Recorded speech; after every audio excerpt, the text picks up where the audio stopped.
Ces lapins sont élevés pour leur chair et entassés dans des cages métalliques. Certains d'entre eux présentent des blessures aux pattes à cause du sol grillagé, d'autres gisent sans vie parmi leurs congénères.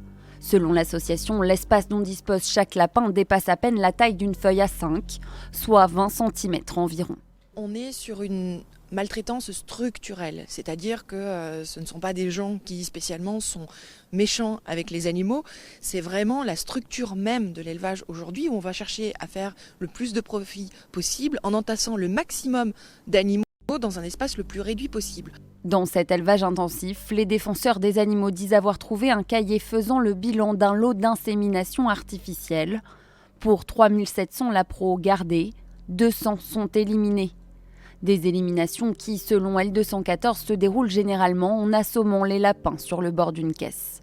Dans les poubelles de l'élevage, l'association explique aussi avoir retrouvé de nombreux médicaments. On a des animaux qui sont extrêmement fragiles, donc à qui on va donner quand même pas mal de produits médicamenteux. Et malgré ça, on a 22% de taux de mortalité dû à l'entassement, à la variabilité génétique très faible de ces animaux. Et voilà, et ça c'est structurel.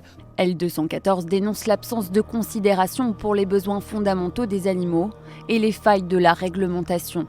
Pour mettre fin aux cages d'élevage, elle appelle à signer une initiative citoyenne européenne.